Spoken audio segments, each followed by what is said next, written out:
The United Nations has decided that the internet is a fundamental right. We had like 31 months straight of ICT export growth, which was quite unique in Pakistan's own historical, like limited historical journey. Around election time in Pakistan, we were reminded of the vast gap between leaders and citizens as political claims clashed with the reality faced by ordinary people. Frequent outages of social media applications, as well as the impact on the fundamental rights of Pakistani citizens, as guaranteed in the Constitution of Pakistan. Article 19 guarantees the right to freedom of speech, and Article 19A guarantees the right to access to information. When internet services and social media platforms are blocked or slowed down, the impact on these two rights is extreme. A, because people use social media to express themselves and also to participate in democratic dialogue and processes. The United Nations has decided that the internet is a fundamental right to it should be unhindered. Superior courts, as well as the constitution in Pakistan, when the government puts restrictions on internet access of social media platforms, they're violating those very rights that are guaranteed to us. In the context of elections, what that means is that people cannot exercise their right to freedom of association by congregating online with people whom they share political ideology or beliefs with, especially when the impact is disproportionately targeted towards certain political parties. It undermines the supporters' right to freedom of association and speech as well. Take the Ministry of Information Technology and Telecom, for instance. Their online praise doesn't quite match the frequent internet outages experienced by many. Lately, the ministry has been touting achievements like the e-Rozgar scheme and the Pakistan Startup Fund.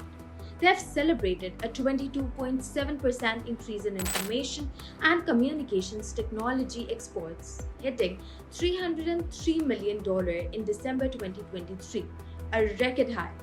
However, when Data Darbar investigated, they found a partisan trend tied to political events. In theory, there shouldn't be any correlation. I mean, for a long time, there wasn't necessarily a correlation as such. Because, I mean, when you're talking about information and communication technology exports, the key driver there is not any political event. The key driver is basically the fact that Pakistan as a country has a very cheap currency, which makes it lucrative for others to buy from us. We have a reasonable pipeline, a reasonable pool of talent that we can utilize to sell services abroad, anything that can be sold digitally. So you're thinking of developers, you're thinking of data analysts, you're thinking of other such services. So there isn't necessarily a clear correlation.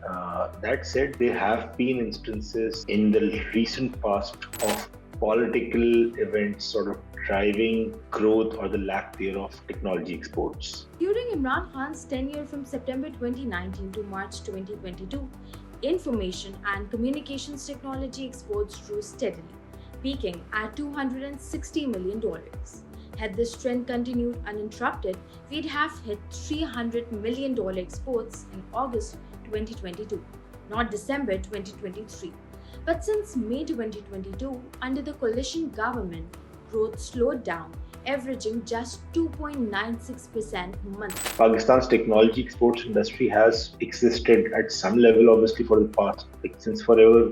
Systems as a company was registered, I don't know, but in 70s, they started doing exports. A little later, it only became relevant in the sense that the numbers were meaningful enough. They started becoming meaningful in the last 7-8 years or something, or maybe 10 years. For the most part, earlier, the exports were centered around call centers. And then over the last 6-7 years, we've seen software emerge as a major chunk of the overall exports in ICT. Up until 2017, 2018, early parts of 2019, there was growth, but there was nothing exceptional about it. It was very decent double-digit growth, but nothing exceptional. Sometimes there were months where basically exports declined compared to the same period last year. But the growth trajectory started somewhere around 2019. I don't recall the month exactly, but basically during PTI government, we had like 31 months straight of ICT export growth, which was quite unique in Pakistan's own historical journey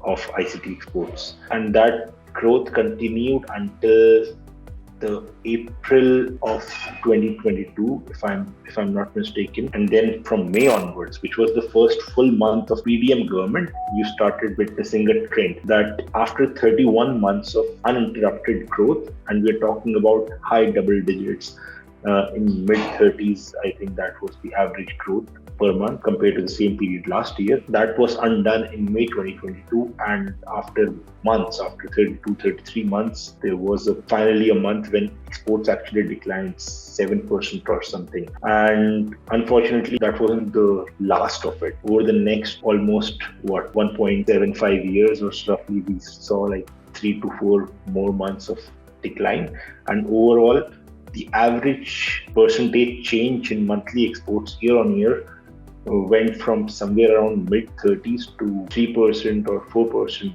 So there was a massive decline in the rate of increase of exports. So I mean, exports were still edging up a little, but the entire growth journey was sort of undone. Over the last 5 years, at least, we can say that there was a pretty strong relationship between the government in power and the growth in ICT exports. Even right now, there's been some uptake over the last 3 months. There's been growth.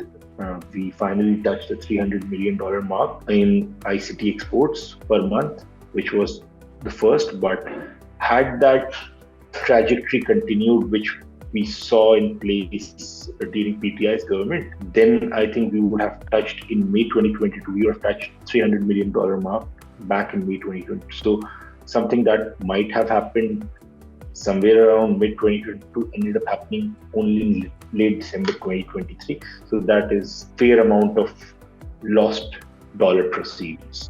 Yet, there's more to consider beyond the numbers. A significant portion of information and communications technology earnings remains offshore, pointing to deeper issues in the industry.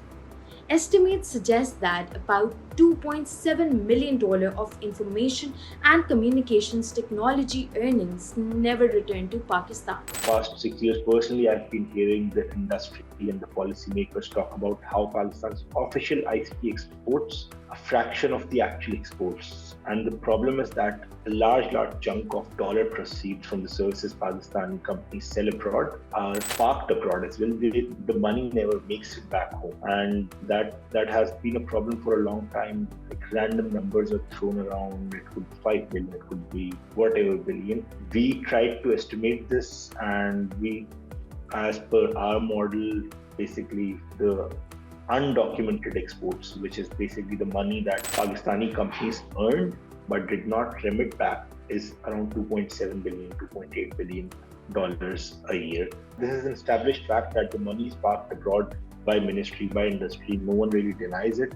And the fact that last 2 years, when this export started declining year on year or barely increasing year on year, I think that's a pretty good evidence of this policy by companies to park their money abroad. So as the moment there was political uncertainty, at least more political uncertainty than the usual, and economic uncertainty, companies started holding back on their remittances. So local political events don't really drive export earnings. I mean that there is no reason for, if I'm an IT company and I am selling something, I have retainers of $10,000 worth, or I have monthly on average I'm making $10,000. There is no reason for my clients to rescind my contract the moment vote of no confidence happens. So the reason it started happening was that a lot of companies, seeing the uncertainty in the rupee, started parking their money abroad, and that has been happening for a long time. But it started happening from anecdotal evidence and the underlying data as well, that it started happening slightly more during that 1.5 year or almost 2 year period starting May 2022. Pakistani ICT sector exported $2.6 billion officially, there was another 2.7 billion, 2.8 billion dollar that was earned by the local sector but never brought back to Pakistan. That share perhaps changed towards or tilted a bit towards undocumented sector a little more than it was perhaps in 2020, 2021. So because of the uncertainty. Wrapping things up here, if you're interested in more details, read the complete Dawn Business and Finance Weekly story linked in the description.